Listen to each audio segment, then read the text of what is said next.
Shikues të nderuar, përshëndetje, mirë se erdhët në Klik, emisionin debatues në Radio Televizionin 21. Tema sonte titullohet Premtimet për shëndetësinë, që në fakt është follow-up direkt në emisionin e debatit që u realizuar në ciklin e emisioneve që bën në kuadër të fushatës zgjedhore për zgjedhjet e 6 tetorit. Në debatin që përfundoi para pak minutash ishte shëndetësia dhe ambienti tim, dëgjuam pikpamjet, vizionin edhe premtimet e përfaqësuesve të partive politike për shëndetësinë, po ashtu një segment i cili shpesh proklamohet si prioritet, i cili është burim i shumë problemeve strukturore në shoqërinë e Kosovës, dhe pam edhe pikpamjet e partive politike për trajtimin e disa prej çështjeve më urgjente në këtë sektor. Rreth asaj se çka u tha në debat, apo ndoshta edhe asaj që nuk u tha e që duhet thuaj, mes që mund të ketë probleme reale të cilat nuk janë trajtuar si duhet ose nuk e kanë marrë vëmendjen e duhur, është me çka do të merremi sonte në emision, edicione të shkurtuara të Klikut. Jemi duke transmetuar këtyre ditëve, kuptohet, për shkak të edhe marketingut para zgjedhor, edhe ndryshimeve që janë bërë në skemë programore.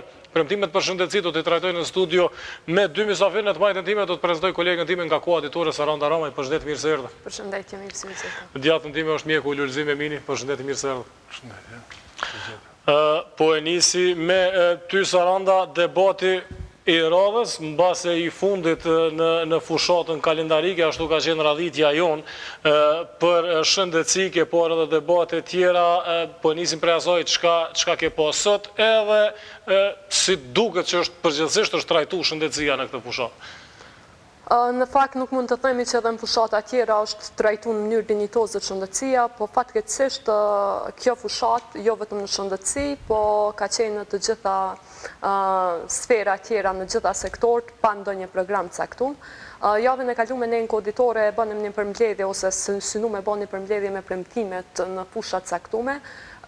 Edhe na e patëm problemi gjetë programet të shkrume, për shkak që një pjesë e partive nuk i kanë shkru fare programet, e ato parti që i kanë shkru programet, fusha e shëndetësisë i ka 3-4 rreshta. Për mu, sot asnjëna parti, nëse do të vendosja sot para televizorit cilin parti, dhe do të vendosja tu bazu në premtimet e tyre në shëndetësi, besoj që do t'i bojkotoja zgjedhjet, për shkak që asnjënës parti nuk e kisha votu. E patëm një diskutim edhe një debat absolutisht jo objektiv. Unë nuk arrita mi marë premtimet kryesore, nuk arrita në fakt mi pa adresimin e çështjeve kryesore që do duhej në shëndetësi, si zakonisht polemikat e LDK-PDK në fushën e shëndetësisë, që në gjitha debatet e edhe në programe do të janë të përfshime. Fatkeqësisht nuk pedia mu ndalë tek secila parti, po ajo që ka për mu kesh gënjyse, mendoj që secila parti nuk ka punu fare në program të shëndetësisë, edhe është një program ad hoc, ashtu themi, vetëm të thonë që ne me gjithat e kemi një program në shëndetësi. Pat shumë loj fjallësh prej disa kandidatve për deputet, sepse një pjesë, nëse jo të gjithë janë kandidat për deputet në këto zgjedhje në listat ndryshme. Po du mu ndalë prej partisë LDK-s me zotin Haxhi Abdyli. E kam po edhe Vjosën, në fakt zonjën Vjosa Osmani, kandidatën për kryeministre. Mendoj që është goxha e paqartë, dhe zoti Abdyli edhe zonja Osmani është e paqartë në vizionin e tyre për shëndetësi. Në interaktiv, para disa ditëve, zonja Osmani premtoi 100 milion euro shtesë për barna qysh në vitin e parë, e një gjë që për mu që sa do kudo e kom përcjell pak këtë sektor, është goxha e parësyeshme. Në aktualisht i kemi 34 milion euro buxhet për barna të listës esenciale, dhe të gjithë profesionistët shëndetësor, edhe zyrtarisht edhe jo zyrtarisht, në fakt e kanë në plan thonë që 14 milion euro na duhen për të përmbushur 100%, unë nuk e di që ka më bëme 134 milion euro, për shkak që nuk janë nevojshme. Pasi e tha këtë deklarat zonja Osmani, për kurresht e hina me këqyr buxhetin e vendeve fqinje, Shqipëria që ka ma shumë banor se na, në vitin 2019 i ka pas 35 milion. Kështu që mendoj që është një problem, sepse me disa fraza, me disa demagogji, kemi a jep një infuzion 100 milion, po qysh kemi a jep, qysh e ke bo planin, qysh e ke bo analizën. Në fakt, mandej kete zoti Ismaili, për shkak që s'po duhu me lonë se janë 2 parti që kanë bashkëqeverisë mas shumëti, edhe që kanë hise për të mirat nëse ka dhe për të këqijat në shëndetësi. Zoti Ismaili, për mendimin tim, e pat një problem sidomos me fushat profesionale dhe mendoj që dhe duhet ishte edhe një përfaqësues për shkak që më karom bashkëpunu në kuptimin gazetare minister dhe e vrejta që pat u mundu me kundërpytjen ndaj moderatores, ndaj gazetares, më shmang mungesës së njohurive për fushat profesionale. Pati premtime, pati loj me fjallë pak zoti Ismaili, kur tha për kemi me bo realizimin e sigurimeve shëndetësore, fillimin për 8 muaj, nuk e sqaroj që është të folë për një komponent, për disa barna kronike, të cilat i ka premtu që ka mi bo në vitin 2019 në fillim dhe nuk ka arrit mi bo, mund tjenë arsye objektive, me gjithat e sheti si një premtim dhe si një rezultat te për të matë që do të bëj për 8 muaj. Për parti tjetëra, ndoshta kthehemi më pas. Dyshim, u përmendën PDK-ja dhe LDK-ja për shkak se kanë qenë në qeveri dhe kanë menaxhu me shëndetësinë për kohën më gjatë. Ajo çka gjithë pajtoheshin është se situata nuk është e mirë. Çka pat në debat dhe çka sipas jush përbën lajm, ose nëse pat diçka të re që ju bën të shpresoni që do trajtohet ndryshe shëndetësia. Ndoshta më së miri se si është situata në shëndetësi e dim pacientët. Dhe do të ata kishin me qenë njerëzit që më së miri do të shpërfaqnin se si ka funksionu sistemi shëndetësor, çfarë kanë qenë edhe ministrat, qoftë LDK-s, qoftë PDK-s, po çfarë kanë qenë edhe drejtorët e klinikave. E sidomos edhe ne punëtorët që punojmë, sepse unë punoj në sistem shëndetësor edhe më tutje. Mendoj që prej premtimeve që morëm, ndoshta nuk mund të nxjerrim shumë, por ajo që është e përbashkët për të gjithë është që të gjithë kanë premtu që do të bëjnë diçka dhe kanë dhënë afate kohore për disa gjëra. Kjo është ndoshta ajo lajmi që ne do t'i lidhim për fjalë, ose do t'i mbajmë për fjalë dhe do t'ja u përkujtojmë se çka kanë thënë në të kaluarën. Përndryshe, objektivat e tyre, ata thonë gjithmonë të gjithë kishin gojen plot që pacienti është në qendër. Unë mendoj që pacienti gjithmonë është në qendër të profesionistëve, kurse në qendër të politik bërësve duhet të jenë profesionistët. Pa ju kriju kushte profesionistëve shëndetësor, nuk mund të kërkojmë që pacienti të jetë në qendër të gjithëve. Do thotë në qendër të politik bërësve të jenë profesionistët, kurse në qendër të profesionistëve do të jetë pacienti. Nëse shkojmë me qëtë formulë, me cilën nuk kanë shku deri tash, mendoj që suksesi ka me qenë shumë më i madh se deri tash. Cili është suksesi i qeverisë deri tashme, të cilën e ka përfaqësuar në qeveri zoti Ismaili, edhe pse ai nuk është i fushës mjekësisë për ata dhe nuk mundet me i ditë rastet mjekësore apo pyetjet që kanë të bëjnë me mjekësinë. Unë besoj që edhe në të ardhmen do të vazhdoj të mos e di edhe nëse është ministër, ndoshta kjo nuk është shumë e papritur prej anës tij, por ai është mundu në atë pjesën menaxheriale, në atë pjesën e udhëheqjes, pjesën e blerjes së pajisjeve është mundu të lënë impakt në shërbimin spitalor klinik universitar. Ajo që mund ka bë përshtypje është që shumë pak e kemi pa në mbrojtjen primare shëndetësore, do të kemi pa shumë pak në qendrat kryesore të mjekësisë familjare dhe qendrat të mjekësisë familjare. Nëse vazhdojmë këtë poent që po e nisni, u tha, nëse s'ka bëj përfaqësuesi i LDK-s, tha që 85% shërbimeve jepen në qendrat mjekësisë familjare. E në anën tjetër, të gjithë e konstatuan që KUK-ja është mbi ngarkuar. Si shpjegohet kjo, e para edhe e dyta, a pat diçka konkrete që ju bën të besoni që koja do të shkarkohet. Me që po ashtu ishte edhe një përqindje,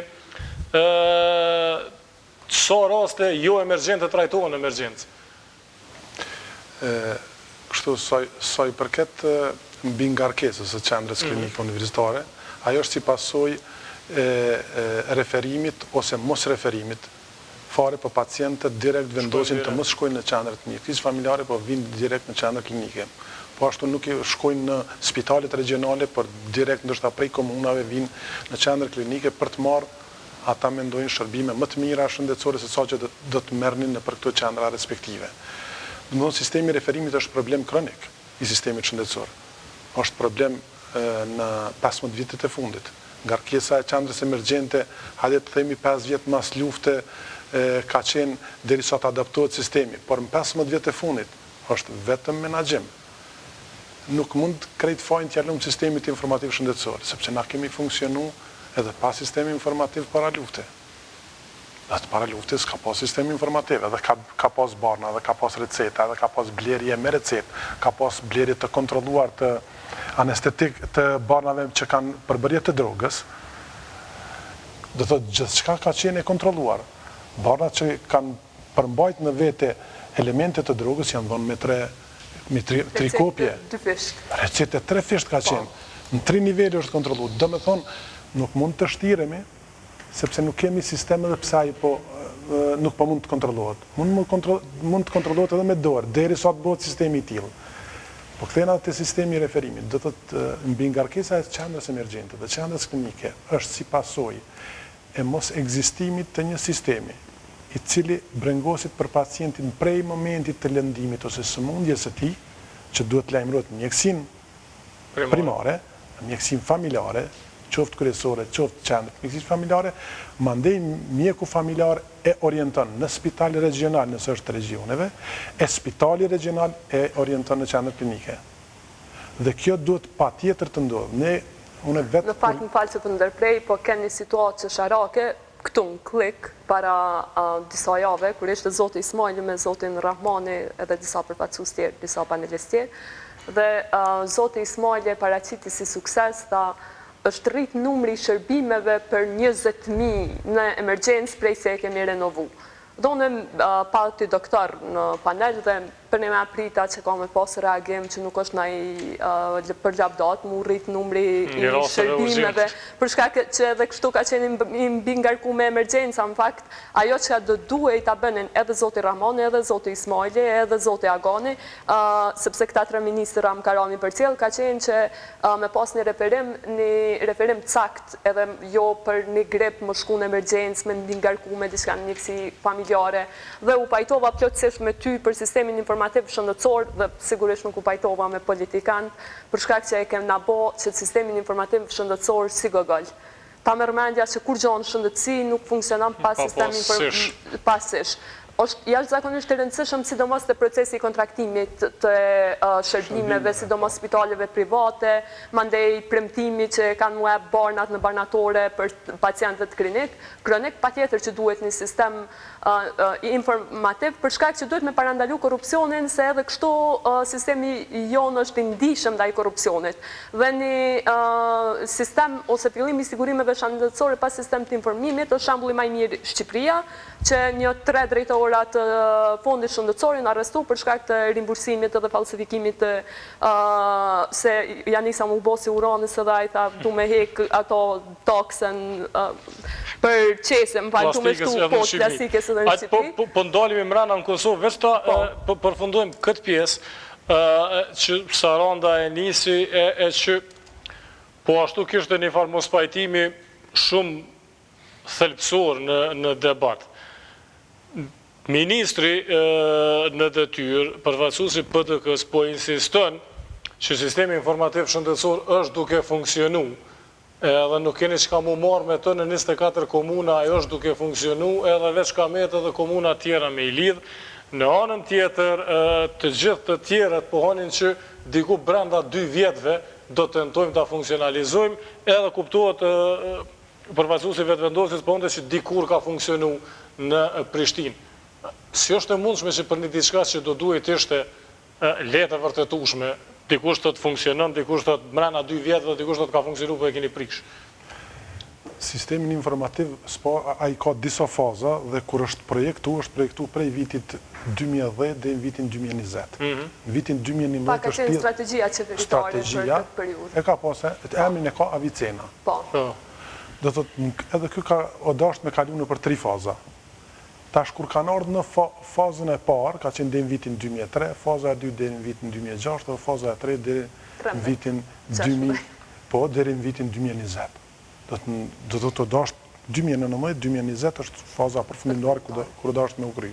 Tash kjo përbën marrëveshjet mes Ministrisë të Mirëqenies, Ministrisë të Administratës, Ministrisë të Punëve të Mbrëmshme ku kanë më dhonë të dhonat personalet njerëzve, edhe ka qenë sektori ndihshëm, po kjo ka përbërë dhe që do është me ushtri me infrastrukturë të IT-ve dhe disa faza, do të faza e parë ka përfundu deri dikon. Sipas zyres të auditorit kombëtar, edhe faza e dytë kur janë ble pajisjet edhe krejt, në 2013 kanë qenë gjitha pajisjet. Ato pajisjet deri në 2016 nuk jenë funksionalizu heq, dhe për 3 vjetë ato jenë amortizu. Tash mas 3 vjetëve ju menani, na kur blejmë mobil dhe mas 3 vjetëve qka bojmë na? Na i mobili na duket i vjetër dhe kjo pajisje tash është amortizu. Qka tash unë flasë gjithmonë si pas zyres të auditorit, ma dje, 400.000 e 20-30.000 euro prej këti sistemi informativ janë shfrytzu për mu ble disa gjëra tjera. Lifti unë drejtë me to. Po, do të thotë jashtë sistemit, do të thotë zyra auditorit. Do me thonë, ky sistem është për cilë, tash nëse kishëm me pyt, nëse kishme qenë këtu ministrin, dërsa kishë thonë kjo i takon ati tjetrit. Mirë ati tjetrit pi takon dhe në vitin 2017. Po 2017-2019, a kur gjë zvona ma? Do të thotë jenë shtri pajisjet, egzistojnë pajisjet, ka funksionu parcialisht barnat, regjistrimi i barnave në për disa pilot projekte, cilat nuk kanë mujt me u krye asnjëherë deri në fund. Në Prishtinë kanë funksionu disa qendrat mjekësisë familjare, por sistemi informativ... Në fakt në fillim kanë funksionu shumë mirë, po nuk e di që ka ndodhur mandej për shkak që e di ka qenë një program migrant ndërkombëtar spedi donatorin. Mirëmbajtja e sistemit kushton të 900.000 euro në vit, që ka zyra e auditorit që ka thonë. Dhe këta nuk kanë pas mundësi me e pagu. Dhe tash kjo parcialisht kur ka funksionu, a sistemi duhet me funksionu vetëm si i tërë. Në tërsi, jo parcialisht. Parcialisht është veç pilot projekt. E aj pilot projekti nuk kam rri me kalu testimin që me u bo testimi përgjithshëm dhe me fillu sistemi me funksionu në tërë Kosovën. Se për ndryshën e saj funksionon vetëm në një komunë, ose në disa komuna, ose në një klinikë, ose në disa qendrat mjekësisë familjare, na lirisht mund të themi që s'kemi sistem. Ashtu që edhe nuk e kemi. Sepse e kemi vetëm sistemin primar, nëse Zoti Ismaili thotë që 24 komuna e kemi sistemin primar, ku është sistemi sekondar dhe terciar? E dim s'po ku është 24 komuna duke funksionu, se ata pohojnë që e kanë ndru softverin edhe kanë kursy te përparen ato. Sistemi funksionon. Po sistemi funksionon kur pacienti lajmërohet në qendrën e mjekësisë familjare dhe kur ai ka nevojë me shku në spital, dhe ajo i çon informatat në spital regional, dhe kur spitali regional nuk mundet, i çon informatat në qendër klinike universitare, dhe informatat e pacientit shpërndan edhe na e dim në qendër klinike kur vjen ai gjithçka që është sistemi me funksionu. Po sistemi me funksionu disa qendra të mjekësisë familjare. Po sistemi sekondar e terciar ku do të më bart informatat sosh. Hajde që mos me hub kohën në shta shumë, se këtu ai që s'po funksionon është sigurt. Por që mundet për 8 muaj ditë me funksionalizu, unë nuk do të them s'mundet, se dikush ka deklaru, dikush ka thonë që s'mundet. Po tash na jemi në një shoqëri që gjithmonë kur të vjen një garniturë e re politikanësh, gjithçka që ka bëu qeveria e kalume, e kemi nga përvoja e kësaj qeverie, gjithçka që ka bëu të kalume nuk vjen. Nuk funksionon, nuk është e mirë, duhet merrzu. Dhe ne kemi sot deklaratën e njerëzve në Ministri të Shëndetësisë, në sistem shëndetësor që thotë sistemi informativ shëndetësor është i dështuar. Është në pikën 0. Për këtë sistem jënë nda 13 dhe 17 milion euro. Me gjitha doktor, vetëm një qështje se përdu mund lidhë dhe të ju, për shkak që në kohën e Zotit Rahmanim, kujtojt shumë mirë, Zotit Rahmanin njënën prej ankesave kryesore për sistemin informativ shëndetësor, ka qenë sabotimi i punëtorëve të qëkukës. Po, është Ai ka thonë që në zyrën- mjekt nuk pëdojnë mishti se kur të shtin dhonat krejt edhe funksionalizohet sishi, mandej bëhet një kontrol dhe shihet nëse paguhet një kirurg që i bën 22 operacione si një kirurg që se bën asnjë operacion në muj. Dhe ky ka qenë problemi i sabotimit. Dhe pesho që e keni studiu mirë raportin e auditorit gjatë cilën e pata bo edhe unë nëse gati 2 vjet i ka që ka dalë raporti, nëse s'gaboj e keni pas në klinikën e pediatrisë ku e cek raporti për shkak që ka qenë pjesë e pilotit. Ka qenë edhe spitali i Prizrenit, qendra kryesore familjare, që kjo ka përbot 30% e shërbimeve shëndetësore. Dhe nëse s'gaboj e keni në projekt ku thuhet në raport e auditorit ku thuhet që prej vetëm një repart, jo e gjithë klinika e pediatrisë, vetëm një repart që ka do të u testu për të futjen e donave, 40%, rrëth 40% i kanë shtit donat në sistem. Do të thotë rrëth 60 pacientëve as e kanë marrë mundin mi shkru. Po nuk përdu mu ndalë të sishe për shkak që menoj që është edhe lotshme edhe për shikuese, edhe është pak e komplikume teknike. Jo, është mirë veç të dijet se Në fakt, Zoti Ismaili qa po premton, për shkak që ai s'po ka qef me tregu se po ka qef me demek sigurimet shëndetësore, bilin me një debat tjetër tha që japi dorëheqje nëse për 8 muaj se bëj. Hajde të merremi me çka ka thonë sonte. Zoti Ismaili ka, unë e besoj që ka me bë për shkak që ai është vonë një vjet, për më fillu dhënien e 4-5 barnave për pacienta kronik.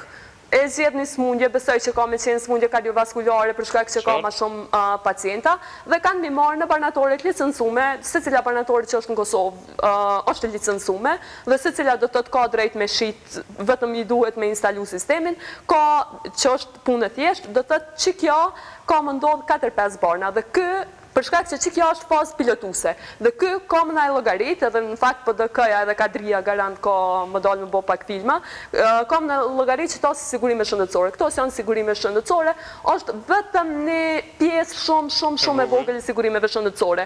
Vetëm edhe diçka që tu do është ta për shkak se mjetë marak mas më tonë, ajo që amboni mas shumë të përshtypje në që debat, e që ke gogja shgënjyse edhe prej, unë në fakt për zotin Arben Vitia, sa ka qenë drejtori i komunës, s'këm pasë respekt jashtë zakonshëm, nuk e një kur njetë personalisht s'këm pi kafe as kur fa raporti me të, ke shgënjyse për mu kur falem për, në fakt, zonja Gjara e pati një pytje për kujdesjen shtepjake për njerë që nuk janë vetëm ose janë të smurë edhe s'kanë mundësi më shku, të gjithë e premtun që kanë me bo.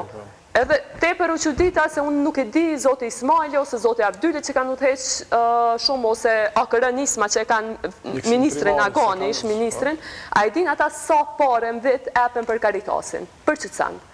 Do të ka grante komunale dhe ka marrëveshje, e këto muj me gjithë katerra, vishina i lypa në raportin e Ministrisë së Financave për financimin OJQ-ve, dhe Karitasi mërë gjdo vjetë pare, besoj që është e kontestueshme mënyra që është shpenzon ato pare për shkak se unë nuk di që është rekrutohen, pa ajo është çështje tjetër.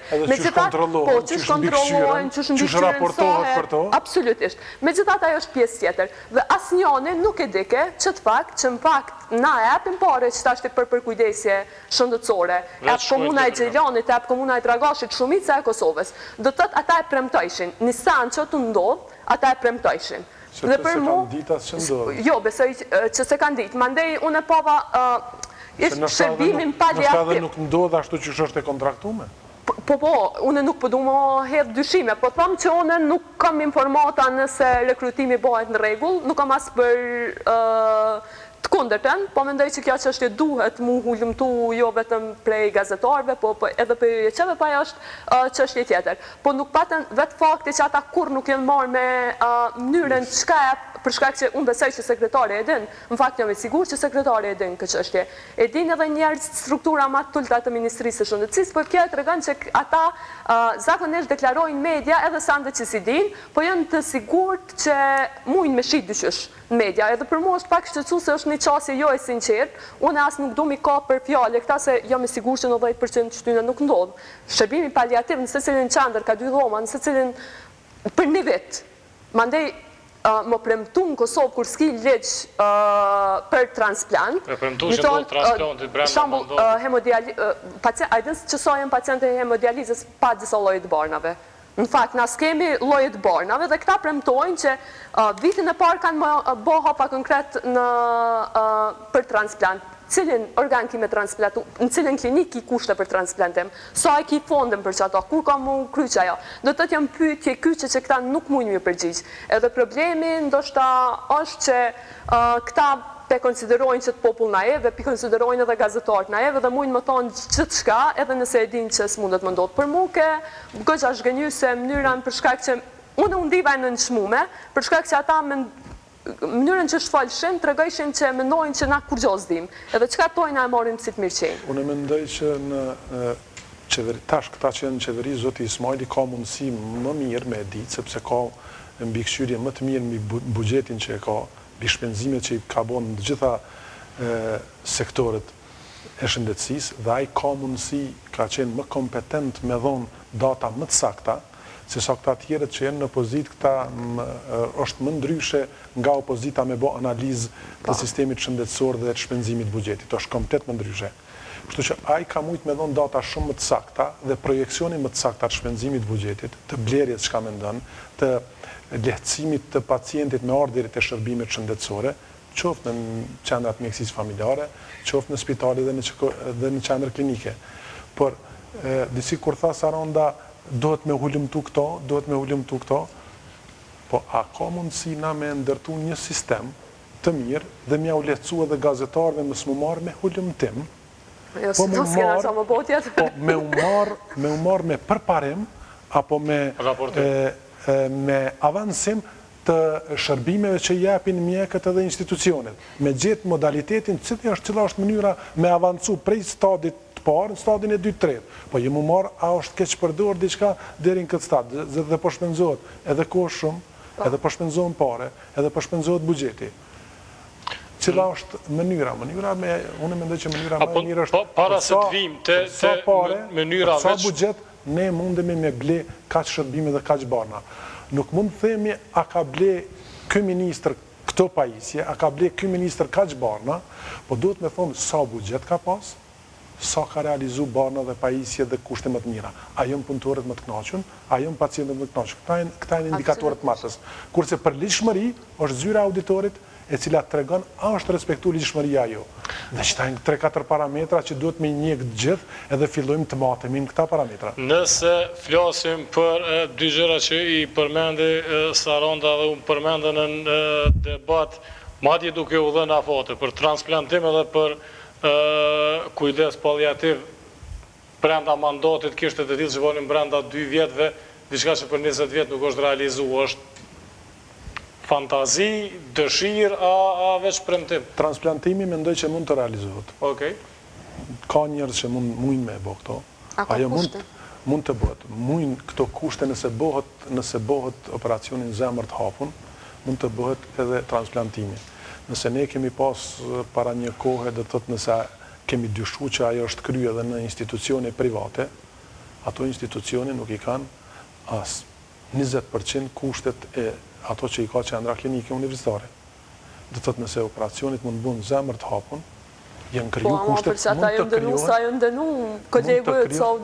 po mund të kriju. Jo vetëm për shkak të jo ligjshmërisë së institucionit, po edhe për shkak të këta le ta kryjnë pjesën le ta kryjnë infrastrukturën ligjore, e cila besoj që nuk duhet me marrë kohë, kurse në njëjtën kohë, nëse ekipi ligjor e kryen infrastrukturën ligjore, të tjerët le të mundohen me e kry dhe të sigurojnë se njerëzit janë, profesionistët janë, dhe ajo punë mund të realizohet në qendër klinike, mund të realizohet edhe, për shembull, edhe fertiliteti in vitro, apo IVF-i edhe, që sepse është bënë për këtë qendrat private, nuk bëhet në qendër klinike. Ma mirë se one, në qendër klinike Kroacia, që ka, jo e dini sa e ka buxhetin Kroacia për shëndetësi publike, tepër unë veç tash ka mundësi të mbullohen me profesionistë shëndetësor. Po veç duhet me specifiku për cilën organ ka mundësi Kosova me bë transplantin. Se këtë shtete i kanë të specifikume, nuk munden me bë, po dhe çka kanë. Nëse e vrejmë raportin e statistikave të Kosovës edhe shumë sa numër i madh i dializave kryet në Kosovë, te ne si emergjente është transplantimi i veshëve. Nuk po flasëm për të tjera. Në të fillojnë prej qëto që na... Persona që në hemodializë, që 2 vjetë nuk e ka një lloj, nashta jo 2 vjetë, po 1 vjetë e kusur, po, nuk e ka një lloj bari, mundet më tonë Ministria e Shëndetësisë që ai nuk përbjene këqësi arqyetimeve, po me gjithatë të rëndësishme që se kam barin, dhe na him projekte do t'i quja shumë ambicioze me bo transplantin, të punizojmë, të stabilizojmë një punizimin, të ndreqim kushtet. Ne në shëndetësi, spari, vuajmë për gjërat vogla. Elementare. Elementare. Do të vuajmë për një organizim, për gjërat elementare, për barna elementare, që me pak pare mund me mbulu. Nuk mendoj që na duhet me bo projekcione aq të mëdhaja, veç me pritë sishin, me menu derin transplantim, mendoj që është i rëndësishëm, mendoj që duhet me qenë edhe ai njëri për i planeve, po hajde t'i kryjmë do detyra që varen vetëm prej neve, vetëm prej neve profesionistëve, dhe këta politikanët të kryjnë detyrat që varen prej tyre, prej politikanëve. Letrat, dokumentet, një vizion leta kenë, njerëzit janë, ka të papun, ka mjek të papun, ka mbi në bazë të raportet të odës mjekëve të Kosovës, raportet të fundit që e ka marrë, të thot dikun 50 specialist edhe mbi 300 mjek janë të papun. Ani se Soli Haradina i ka premtu për një vetë 200 specialist, dhe të të kemi në 200 na jem të folë dhe të për ikje të trurit, ose rrjedhje të trurit. Si është e mundshme kjo, nëse në njërën anë ka mjek të papun edhe flitet për kthim të trurit, ose mbajtje edhe në anën tjetër njerëzit po ikin edhe kjo punë është e qartë? Sepse sot shumë vështirë është një mjek edhe një infermiere me majt me këtë pagë, çfarë pretendojnë këta, dhe me këtë pagën e re që krenohen me ta, unë të isha qenë vendin e tyre nuk isha krenohen që do t'i mbajnë kuadrët, anë ju çdo ditë ndinin lajme që edhe mjekët edhe infermierët rekrutohen qoftë prej kompanive gjermane, zvicrane, franceze, rekrutohen këtu dhe mirën aty ne ju pranohen këtë ky shkollim çfarë është bë këtu, ju pranohet vetëm ma pranojnë me shkollë. Kontraargumenti është ka mjek të papun. Sepse ka mjek, njëkohësisht kemi mungesë të mjekëve, edhe kemi mjek të papun. Në disa vende kemi mjaftueshëm shumë më shumë se që duhet, në disa vende kemi mungesë të plotë. Dhe në disa regjione kemi mungesë të mjekëve, kur po flas regjione, po flas komuna të mëdha, nuk po flas mungesë të mjekëve vetëm që duhet të ketë edhe në disa qendra të mjekësisë familjare apo ambulanta të mjekësisë, po në qendra të mëdha kemi mungesë profileve. Ne në qendra klinike kemi mungesë të anesteziologëve. Sot anesteziologët janë vetëm deri në 50% të numrit të anesteziologëve që duhet të jenë sipas standardeve të shoqatës anesteziologëve të Evropës. Ky problem është edhe më serioz në qendra tjera. Ky problem është 20 vjet. Ky problem është 20 vjet. Do të thotë nëse nuk keni mujt për 20 vjet me zgjidh, për çfarë menaxhimi po flasim, për çfarë planifikimi, sepse ministri u thirr në planifikim të mirëfillt. Për çfarë planifikimi ne po flasim kur në çto 2 vjet, sa ka qenë ai ministër, ai ka mujt me bë planifikimin. Po partia e tyne ka pas edhe ministri Agani ka qenë në koalicion me PDK-n, kur ka qenë ministër 3 vjet, ai e ka fillu në kohën e tij ka filluar absolutisht edhe drejtorat e klinikave drejtori i QK-s ka qenë zoti Jazigashi që pastaj ka qenë këshilltari i zotit Ismaili. Unë veç po kërkoj me marr përgjegjësi, këta njerëz duhet me marr përgjegjësi, me thon ka qenë në mandatin tim, nuk e kam bë këto, kam rrit 30% me e çu këtë projekt përpara, urdhno ti tash që vjen i qeveri i ministri i partisë tjetër, pej 30-ve tash ti ngritë më lart.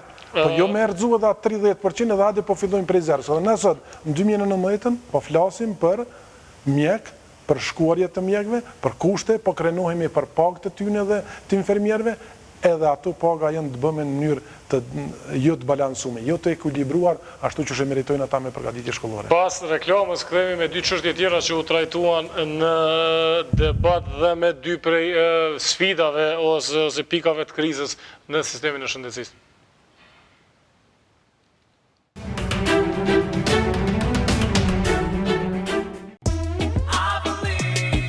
Në Nëse e len mu taku si në 2019, e ki stilin e 2019-ës. E kur del, argëtohesh si në 2019.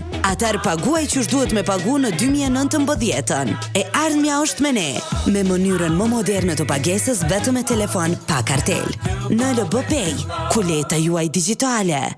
Në LB Banka, për gjithçka që vijon.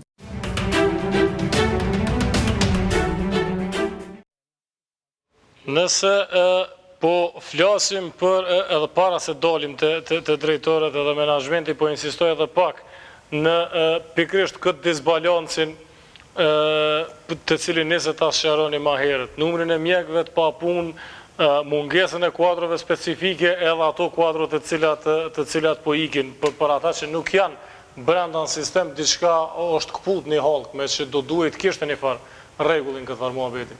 Menaxhimi i resurseve të njerëzve. Mungon menaxhimi i mirëfillt i resurseve të njerëzve.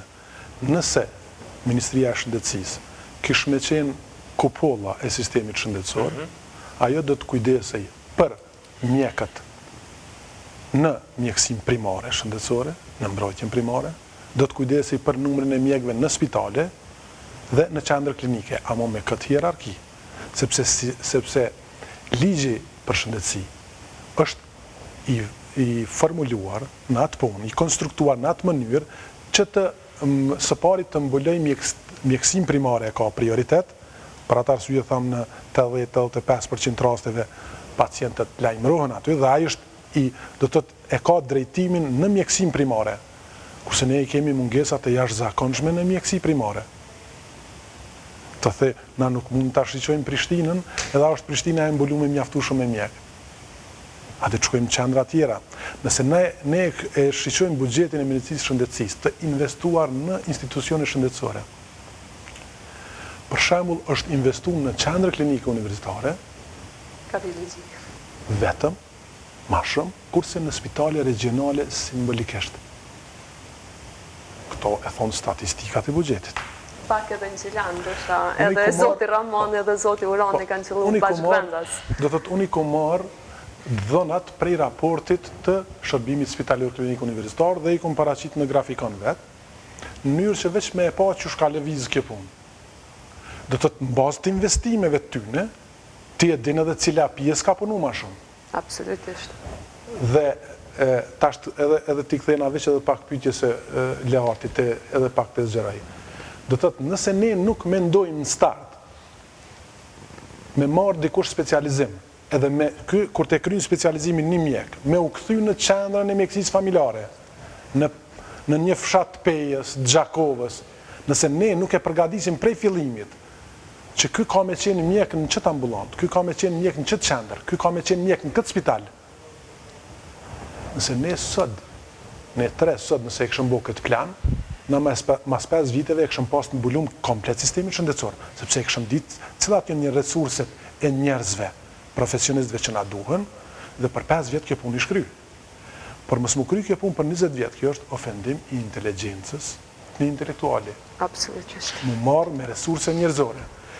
Nëse dojnë me kalu në resurset në investime kapitale, buxheti i SHSKUK-s kur është nda për investime kapitale, është bo, do thëtë, prej kur ka qenë vitin 2017, ka qenë 3.080.000, në vitin 2019 kemi 19 milion këtë buxhet. Do thëtë na jemi të folë për 6 feshim të buxhetit. Pa qare kur ki... Nuk jam e sigurt, po mendoj që ka pas bartje. Sepse ka qenë një pjesë e buxhetit, ka pas, disa shërbime, për disa ka qenë në Ministritë Shëndetësisë, dhe pas mandej, është bon ndrimi i pozicioneve, u bo SHSKUK-ja ders e ka mbet... Qyre se e kanë këta që to e thujnë bartje? Jo që e thujnë, më fakt e kumë po vetë, unë që besoj kur edhe më fjallë në bartjes. Unë i besoj bartjes, unë veç i besoj që ti i ki në dispozicion 19 milion. E aj në vitin... Po flasim për kapitalin, për vlerën e njëjtë. E aj në vitin... Vetëm që ka... Aj në vitin, veç edhe njerë. Decentralizu. Në vitin 2017, 3.800, në vitin 2018, 9.400.000. Do të thotë, po flasë vitin 2018 që u kry. Në vitin 2018. Në vitin 2019, 19 milion. Dhe të sa dë të bardë, apo thujme u bardë 2 milion, 3 milion a e bardë, 4 milion a e bardë, po në vitin 2017 veç 3 milion në kontë, po flasë investime kapitale. Kapitale, po e qartë. Dhe më thonë, kur ka rritje ka shtë madhe të paras, ka rritje dhe të madhe të shërbime dhe të objekteve. Dhe të kjo e për cjellë dhe ato. Po bugjeti, kur e kum krahasu, këto jenë tabelat, kur e kum krahasu 2014-2019, 2014 në bugjeti për gjithë shmishtës së kukës ka qenë 85 milion. Sot me që të bardë, keme 121 milion është për 40 milion për mi. 14 milion jënë vetëm në barna. Po na jem të full për 40 milion, dhe të 14 milion, po pas ka qenë disa milion, apo shef, ka qenë disa milion ma shumë. Me këto, dhe të kur ka investime, apo shef, me 20-30 milion ma shumë, vrejhet diçka që bëhet. Me që ata janë të durat edhe janë mosën, në raport me parën, ma ndaj është ma dhe tjetër. Kur këj budget e investuar, një menaxhim më i mirë i resurseve të njerëzve, një menaxhim më i mirë i pajisjeve dhe i shpërndarjes së pajisjeve në të gjitha spitalet regionale dhe në qendrat e mjekësisë familjare, në atëherë pacienti jonë do të avrente ndryshimin. Duhet të punohet, edhe një fjali i lartë, duhet të punohet shumë në qendër, që pacienti të avren pak ndryshimin. Se ti nëse punën në qendër, thu kom punu shumë kom bo, shko indikatore ki pacientin. Absolutisht. Apo i vrenaj, po mësma pyt, jo me pyt pacientin për kardiologi, apo më nësh me vru stentin, se kardiologia është bë në nivel të mirë, por kardiologia o hapë në vitin 2012-2013 është hapë. Do të stentat jem vendos në vitin 2019. Kardiokirurgjia në fakt se kanë qenë ndome, po atje ka pas probleme me Ka qenë problemi famshëm. Stentat jem vendos në vitin 2011. Në që ku? Vetë se është një problem aty, për stenta i shimor në i di tjetër kështë. Për atë unë ka proces gjyqësor, jo problem, ajo është... Salat kanë qenë të ndërtume, salat e kardiokirurgjisë... Punëtorët shëndetësore kanë sabotu stentin. E kanë sabotu sot këta që e bojnë. Besoj e din ma mirë zë. Punëtorë, salat e operacionit kanë qenë të ndërtuar Po, kardiokirurgjia për shkak që kanë qenë donacion italian. Sipas standardeve ndërkombëtare. Absolutisht 4 milion janë investuar. Ana jem të folë në vitin 2019, na po krenohemi për funksionalizim. Qartë, nëse ka shtim të buxhetit, dhe po krenohemi për gjërat të cilat do duhet ishë në sistem shumë aherët, po imponohet pyetja e menaxhimit, edhe u thanë debat, edhe e di që e ke përcjell këtë trendin, se s'po gjej term pak ma të përshtatshëm, të funksionimit të institucioneve me ushtrues detyre. Edhe problemit të emrimit drejtorëve edhe më pas adresimit përgjegjësisë në mungesë të drejtorëve si të tillë. Në fakt, ta shtim varet për kom po flasim, se PDK-ja dhe LDK-ja ka një dallim.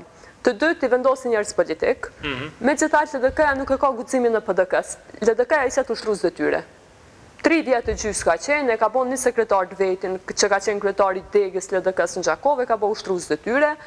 Kur ardhë ministri, ka bo drejtore të departamenteve të ndryshme, jo ushtrues detyre të PDK-s, po i ka bo drejtore të departamentet, dhe qëto është dallimi.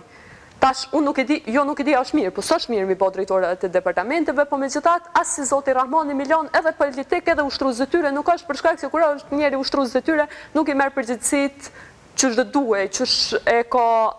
Ajo që ka, po këthejna njëherë qëtu, vetëm do është atë 3 lidert e partive, kandidat për kryeministër kryesor, që po llogaritin edhe që po prezentojnë sondazhe, për qasin e tyne për shëndetësi.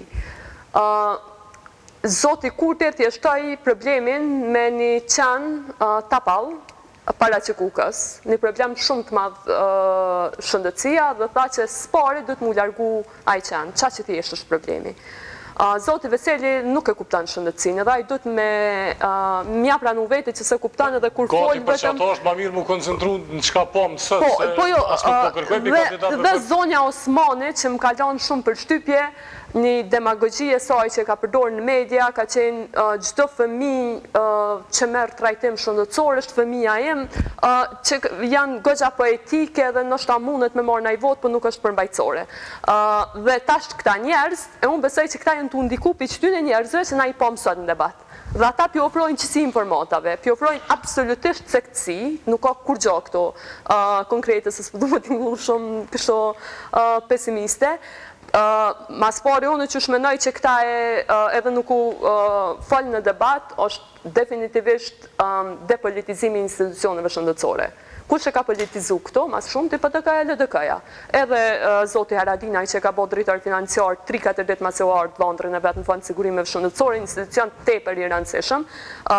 Në kohën kur ka qenë Ferida Gani, për shkak që këta gjithmonë thojnë që jo vëlla na s'kena udhëheq PDK-ja, s'kena udhëheq kur me shëndetësi.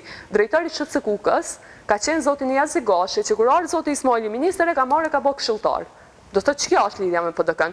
Zoti Gjocaj, në kohë të LDK-s, për shkak që zoti Ramoni disa herë publikisht ka thonë që kam e largu zotin Gjocaj, i cili njihet si person, është njoft si person i afërt me LDK-n, me PDK-n fakt, nuk ka mujt me bo, për shkak të fuqisë së PDK-s.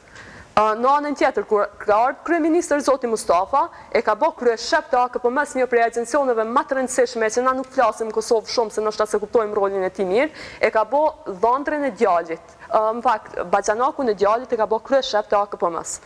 Dhe tashti na pa e depolitizu, që ta, kur ka ardhur zoti Ismaili, e ka bë drejtor të SHCK-s zotin Sejdeu, për hir të vërtetës, kam pas respekt jashtëzakonshëm për zotin Sejdeu, për shkak që e kam njoft edhe nuk e kam konsideruar që politik, megjithatë veprimet e tij që në çdo gjë tjetër m'ja bo edhe share statusat, fotografit të zotit Ismaili, mendoj që nuk është niveli që duhej paraqitej drejtori, dhe po të vinte Albin Kurti kryeministër, sigurisht që zoti Sejdeu do të largohej, për shkak që unë jam e sigurt që ai nuk do ta mbajnë një herë PDK-s. E aty bëhet fjalë për tendera, për që ata nuk i mbajnë, duhet patjetër me pas një person të vetën, për shkak që duhet mi kanalizu çto përkrahjet. Hapi i parë që këta duhet me premtu edhe dhe duhet na mi mbajt për fjalë është depolitizimi. A e bojnë depolitizimin se bojnë asnjë parti, kështu që vetëm premtime. Edhe një çështje që duhet ta bëjmë. Po, shkurt, po. Sa i përket përzgjedhjes. Ndoshta unë një herë kam përmend konkursi ishte dashur me qenë mënyra më e mirë e përgjithës me meritokraci. A ka ndodhur kjo deri tash? Në bazë të asaj që tha të analizës që e ka bërë Saranda, nuk ka ndodhur asnjëherë. Pse duhet na mi mojt konkurse? Pse duhet na me shpall konkurs nëse ministri zgjidhet me përzgjedhje? Pse duhet na me shpall konkurs për këta që janë nër ministrin? A i pari po zgjidhet që shpja mërmenja partijës, po le zgjidhë në drejtorë tjerë. Le turnën ministri le të zgjidhë drejtori, edhe ashtu ai po zgjidhët me preferencë të tyre. Cili do ministri që të vjen, le ta bjen garniturën e vetë të drejtorëve. Le ta bjen komplet, prej drejtorit të SHCK-s, drejtorit të ÇKU-s që ende nuk është, drejtorit të spitalit, këtë le të bjen, por le të merë përgjegjësi. Le të merë përgjegjësi për ta. Nëse gabon një drejtor, dhe nëse nuk është një shërbim, përgjithësi kanë marrë ministri, urdhën i jap një dorëheqje pra këtë garnitura se njëri jo të ka bo. Amo jo me hi në për konkurse, mi shti njerëzit me i maltretu në për konkurse, edhe me thonë mande jo, ky ke maj mirë, ai ke maj mirë. Se konkursit të na ka shërby vetëm me promovu, të themi ato që ndërshta ka qenë më pak profesional, dhe e ka devalvu profesionistin. Unë e mendoj tash, nuk po du me t'inglu defetist, por konkursi ka shërby për këto qëllime deri tash për kësaj përvojën 20 vjeçare. Kjo mënyrë ishte dashur deri në demokratizimin e mirë shoqërisë tonë, sepse kur ne të bindemi që meritokracia është mënyra më e vetme për zgjedhjen e kuadreve më të mira, menaxheriale, mandej profesionale, mandej drejtor dhe shef të reparteve, vetëm atëherë na mundemi me pa sistemin shëndetësor të shëndosh. Një çështje tjetër në fund u përmend vetëvendosja foli për 3 fishim të numrit të inspektorëve, parti tjera nuk e kuantifikun, por folën për nevojë për inspektim edhe menaxhim më të mirë. Një prej temave të trajtuara ishin pikërisht vendet që pa licenca realizojnë aborte, që e tregon nevojën urgjente për inspektim. A pyetja është, a te i kalohet, a zgjidhet problemi me numër? Unë e kisha dashur që edhe këta inspektor që janë, të themi na nuk jemi shumë, a janë 10, 20, 30, cila është puna e tyne? A ka bo dikush ndonjëherë vlerësim të performancës së tyre? A kanë hulumtu ata se cilat ambulanta, cilat klinika private janë duke punu jashtë rregullave të sistemit? Sa njerëz janë të lajmëruar për atë punë? Ne kemi lajme ndoshta të themi pa edhe për lajme banale, bëhen lajme kurse nuk bëhen lajme gjëra të tilla, cili është vlerësimi i këtyre inspektorëve. Nëse këta inspektorë kishin thonë që na 8 orë në ditë nuk po na mjafton me zbulu krejt sistemin, na kështu thonë mirë, që për japëm edhe tjerë. Po ti pa e di që ti je të punu në kapacitet të plot, dhe ti ki qaq shumë informata dhe ke pru qaq shumë pa drejta, prova që jenë bo në sistem, në cila është arsyeja apo indikatori që na duhet me rritë numrin e tyre. Unë e di që çdo rritje e numrit të inspektorëve, e di që do të cilte një kontroll më të mirë, një mbikëqyrje më të mirë. Por ne duhet ta bëjmë mirë vlerësimin e këtij sistemi të inspektorëve, në mënyrë që të bëjmë kërkesë më tutje. Edhe njëjtë po flasim për disa klinika, edhe mjek me emrat përvesëm që kanë qenë pjesë ose ulumtimeve tua, ose të kolegëve tonë, dhe pra po insistoj në punën e inspektoratit edhe qasin që e dëgjove nga partit. Në fakt, një çështje pe përsëriti shpesh, po mu nuk më bindën në asnjë problem, për shkak që fillimisht mendoj që s'e din problemin, e mandej kur se din ti problemin përgjigjesh dallash.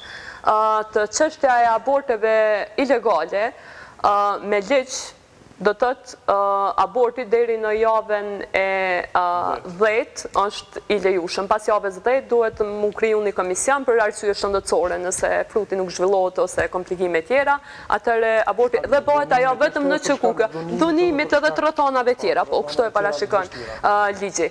Megjithatë, pas javës 10, secili abort me komision të veçantë duhet të regjistrohet. Sigurisht ato dona janë të anonimizume në Ministrinë të Shëndetësisë. A u bona herë, jo s'u bo kur asnjëherë s'u regjistru asnjë abort i klinikave private. Dhe qëtu është problemi që nuk na vjen neve, besoj që na vjen rritja e numrit të inspektorëve, se tash s'po du mu bëhe pa drejt, po megjithatë a kanë inspektu ata, a kanë mendu që në Kosovë prej pas luftës asnjë abort s'ka ndodha? A kanë inspektu ndonjëherë? A ju ka ardhur çudi që kush se ka raportu asnjë abort të krym? Do të është problemi që tyne inspektorëve që janë aktualisht. Dhe mandej po, na duhet me rrit numrin e inspektorëve, po... 20 inspektorëve që në ti inspektojnë 20 klinika. 20 klinika, po në Prishtinë që të nëhere, t'i këshyrim, po... Edhe qka ju vjen, veç parkohu para klinike, për cile, kush po hynë, kush po del, sa po mjekot, auto mjeku drejt, ose ka qenë na e kemi pas në gazet para 2-3 vjetëve, nëse që kjo është diçka e vështirë me u realizu. Ka qenë shitja, këto e falen edhe antibiotik, edhe në Kosovë që çka blehet, absolutisht çdo gjë blehet pa recet, po ka qenë shitja e disa barnave që kundër efekte kanë pas shkaktimin e aborteve, gjakderdhjes të gratë shtatzona që janë marrë në barnatore pa recet. E ajo ka qenë edhe ma problematike, është në fakt, se ajo ndodhë hala, është ma problematike se në klinika, se me gjithat në klinik je edhe nëse jem pas javës 10, nuk pa arsytoj në asnjë formë, po me gjithat je në kontrolën e një profesionisti, një mjeku, këto në kusht të shtëpije ti krynë sot abort. Dhe sidomos, prej një ullumtimit ma vjetër, rreth 30 tamin, ka qenë vajza të reja që përballen me këtë çështje, këto kanë qenë media, e ka adresu ndonjëherë Ministria e Shëndetësisë. 2 inspektori vim për këtë çështje, 2 inspektor farmaceutik, a u shku në barnatore edhe më tregu që shiten ato, për shkak që ajo është barë në zezen, nuk është i regjistruar në AKPM fare. Po mendoj që ka qaq shumë probleme të cilat nas nuk mujnë sot një jap përgjigje, as këta s'kan një jap përgjigje, kështu se Hulumtuesi del shkon në barnatori i blen ato barna, po vjen del program thotë se çto i kumbleone. Se hulumtuesi e bën.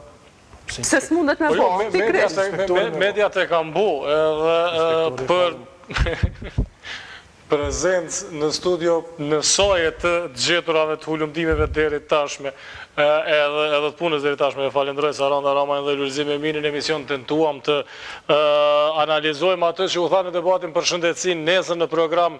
Në debat temë është sundimi i ligjit, e njëjta formulë në klik do të merremi me analizë edhe të premten është dita e fundit e fushatës zgjedhore, të shtunën heshtje, dielën zgjedhjet. Për sonte këtu e shlajmëroj klikun, shihemi nesër, miru pafshim.